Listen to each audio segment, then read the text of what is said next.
നിങ്ങൾക്ക് എല്ലാവർക്കും മിസാസ് കിച്ചണിലേക്ക് സ്വാഗതം.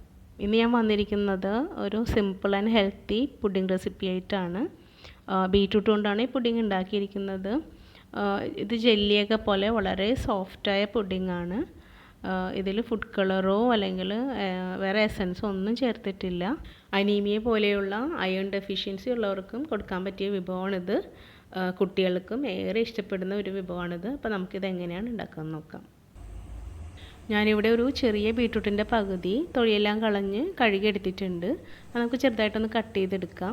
എന്നിട്ട് അതൊരു മിക്സിയുടെ ചെറിയ ജാറിലേക്ക് ഇട്ട് കൊടുക്കാം. 1 ടേബിൾ സ്പൂൺ പഞ്ചസാരയും കൂടി അതിനകത്തേക്ക് ചേർത്ത് കൊടുക്കാം. 2 ടേബിൾ സ്പൂൺ വെള്ളം കൂടി ഒഴിച്ചിട്ട് നന്നായിട്ടൊന്ന് അരച്ചിട്ട് വരാം. നല്ല പേസ്റ്റ് ആയിക്കോട്ടെ. ഇത് നമുക്കൊന്ന് അരിച്ചെടുക്കണം. ഒരു കട്ടിയുള്ള പാത്രത്തിലേക്ക് ഞാനിത് അരിച്ചെടുത്തിട്ടുണ്ട്.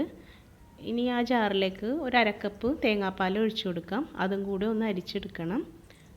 ഒരു 3 ടേബിൾ സ്പൂൺ തേങ്ങയാണ് അരക്കപ്പ് വെള്ളത്തിൽ അടിച്ചെടുത്തത് കേട്ടോ. നമുക്കിതിലേക്ക് 1 ടേബിൾ സ്പൂൺ കോൺഫ്ലോറും കൂടെ ചേർത്ത് കൊടുക്കാം. നന്നായിട്ടൊന്ന് മിക്സ് ചെയ്തിട്ട് ഫ്ലെയിം ഓൺ ചെയ്തിട്ട് ഒന്ന് നമുക്ക് കുറുക്കിയെടുക്കാം.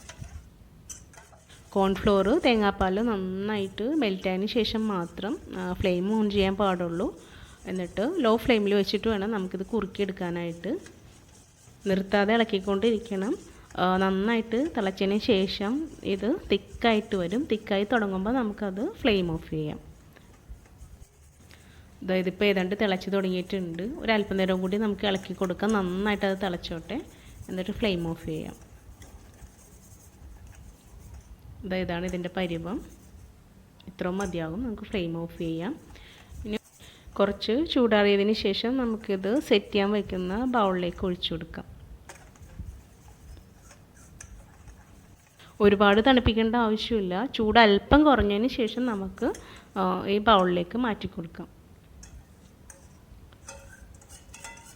ഇനി നമുക്കിതൊന്ന് കവർ ചെയ്യണം.